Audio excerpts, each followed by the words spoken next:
Saat sedang makan siang, bapak ini terdiam. Ternyata di depannya ada Gembel. Ia meletakkan sendok sambil menatap wajah Gembel yang berharap. Bapak ini mengusirnya. Gembel langsung lari ketakutan.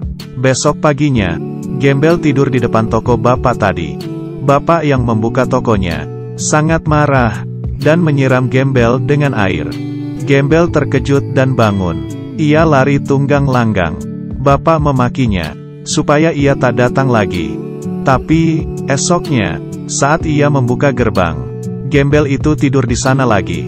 Ia menyapu wajah Gembel, tapi Gembel sedang mimpi indah. Melihat kelakuan bapaknya, wanita ini merasa tidak tahan. Saat itu, Gembel bangun. Ia malah tersenyum melihat bapak.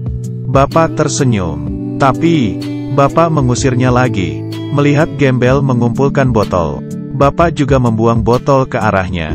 Lalu pura-pura sibuk seakan tidak melakukannya. Esoknya, saat ia membuka gerbang, ia mencium bau pesing. Ternyata, Gembel itu lagi. Sekarang ia pipis sembarangan. Bapak emosi. Ia menendang Gembel. Saat ini, mata Gembel terlihat sangat sedih.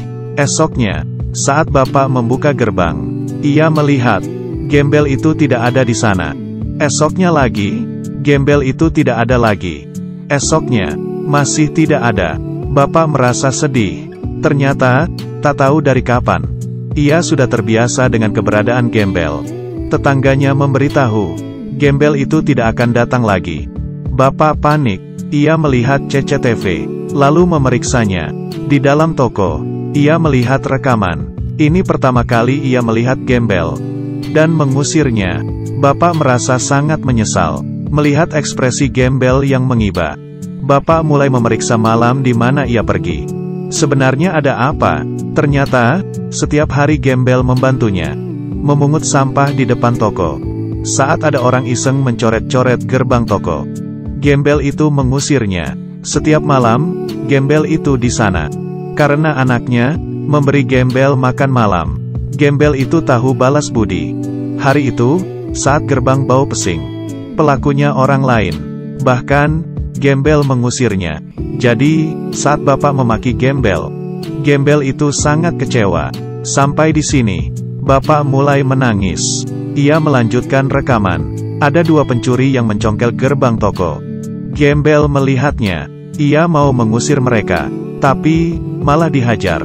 Hati bapak sangat sakit melihatnya. Ia melihat Gembel dihajar tanpa ampun. Bahkan diinjak-injak.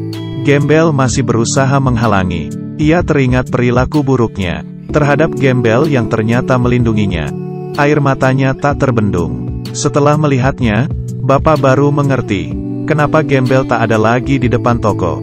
Hal itu ternyata membuat pencuri marah, lalu menikamnya dengan sebilah pisau. Demi balas budi, gelandangan akhirnya ambruk. Sejak saat itu, ia menghilang. Terkadang, kebaikan kecil akan diingat selamanya oleh orang lain.